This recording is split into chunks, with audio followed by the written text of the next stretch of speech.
আমার বিয়ের আজ ৩ বছর পরে আমি আমার স্বামীকে আবারও চিনলাম। আসসালামু আলাইকুম। আমি নওরিন নুজা। নুজা গল্পের শুরুতে আপনাদেরকে স্বাগত। রাত যখন ২টা ৪০, রেজওয়ানের আবার ঘুম ভেঙে যায়। রাতে মাঝে মধ্যে এমন হয়। তখন সে আবারও নুজার দিকে তাকায়। নুজার মুখ দেখলেই যেন ঘুম ফিরে আসে। আবারও মনে হয় দেখতেই হবে। নিজের মনের সাথে যুদ্ধ করে ব্যর্থ হয়ে উঠে পড়ে। আবারও রুমে যায়।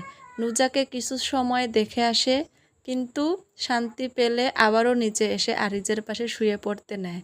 তখনই আরিজ ঘুম ঘুম গলায় বলে, যদি বউয়ের কোলে ছাড়া ঘুম আসতে না পারিস তাহলে এখানে এসেছিস কেন? ১০০ বার উঠিস আর নামিস, ঘুমাতে দিলি না আমায়। পাশের বেড থেকে তারবির ঘুমের ঘোরেই বলে, ওরে ওর মতো নাচতে দে, তুই তোর মতো ঘুমা। রেজওয়ান দীর্ঘশ্বাস ফেলে বালিশে মাথা রাখে। ওরা তো জানে না মায়া কি।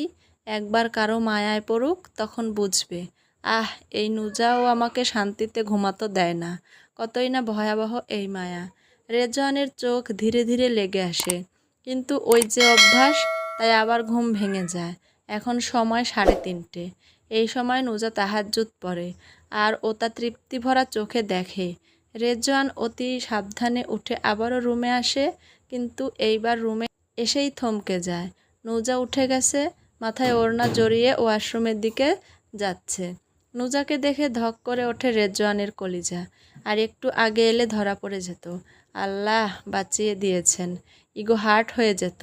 ও লুকিয়ে দেখবে, দেখতে থাকবে, দেখতে দেখতে চোখ জ্বালিয়ে ফেলবে। তবুও স্বীকার করা যাবে না যে, না, সত্য ধরা দেওয়া যাবে না।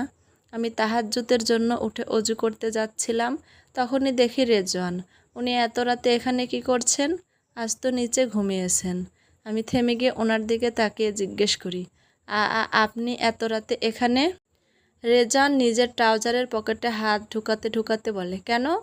আমি আমার রুমে আসতে পারি না? এই উত্তর শুনে আমি আর কিছু বলি না। এক পলক তাকিয়ে ওয়াশরুমের দিকে চলে যাই। এই ঘাটতেরার সাথে কথা বলা মানেই তর্কে জড়ানো। আর আমি এত রাতে নিজের মেজাজ তুঙ্গে তুলতে চাই না। অন্তত আর এই কোনো লোকের সাথে কথা বলবই না। কিন্তু একটা বিষয় মাথায় ঢুকলো না। আগে দেখলাম ওনার পরনে নীল হুডি আর কালো হাফ ট্রাউজার। এখন দেখছি কালো হুডি আর সাদা হাফ ট্রাউজার। কী ব্যাপার? যাকগে, তাতে আমার কি? এই লোকের বিষয় না ভাবাই উত্তম। অসহ্য ঘাড়ত্যাড়া একটা লোক। কোনো কিছুর নিয়মনীতি নেই। রেজওয়ান দীর্ঘশ্বাস ফেলে এক দৃষ্টিতে নুজার দিকে তাকিয়ে থাকে। ওর যাওয়ার পানে। ভেবেছিল নুজা হয়তো তর্ক করবে, একটা সুযোগ পাবে একটু কথা বলার। কিন্তু তার হলো কই। রেজওয়ান এবার নুজার দিকে তাকায়। সে সোফায় বসে আছে গুটিসুটি মেরে। রেজওয়ান ওর দিকে একটু এগিয়ে গিয়ে ওর দিকে তাকায়। নূরও অবুঝ চোখে ওর দিকে তাকিয়ে থাকে।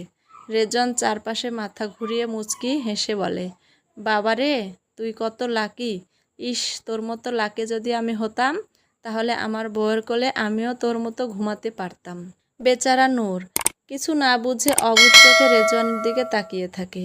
আমি অজু করে বেরিয়ে দেখি রেজওয়ান নূরের সামনে দাঁড়িয়ে কথা বলছেন। আমি বেরোতেই উনি আমার দিকে তাকান, তারপর ওয়াশরুমের দিকে এগোন। উনি সোজা ওয়াশরুমে যাচ্ছেন ঠিকই, কিন্তু ঘাড় ঘুরিয়ে আমার দিকে তাকিয়ে সামনে এগোচ্ছেন। আর আমিও ঘাড় ঘুরিয়ে ওনার দিকে তাকিয়ে ওনার দৃষ্টি বোঝার চেষ্টা করছি, আর কাবাটের দিকে এগোচ্ছি। আর উনি আমার দিকে তাকিয়ে করিডোরের দরজার দিকে এগোচ্ছেন। এমন করতে করতে দেখি উনি করিডোরের দরজার দিকে না গিয়ে পাশের দেওয়ালের দিকে যাচ্ছেন। এতে ওনার মাথায় আঘাত লাগতে পারে। তাই আমি চোখ বড় বড় করে শুধু বলি, রেজওয়ান দেখে। ঠিক তখনই উনি বলে ওঠে, নুজা দেখে। আর সঙ্গে সঙ্গে আমি ধাক্কা খাই কাবার্ডের সাইডে, আর উনি খান দেয়ালে। আমার মাথাটা ফেটে গেল। আল্লাহ মাবুদ, অনেক জোরে ধাক্কাটা খেয়েছি। আমি মাথায় হাত বুলাই, হাতে তালু দিয়ে। সব হয়েছে এই রেজওয়ানের জন্য। উনি রাত বিরাতে আমারে এই যন্ত্রণা দিয়ে মারেন। কেন এসেছিলেন এই রুমে, আর কেন এভাবে তাকালেন?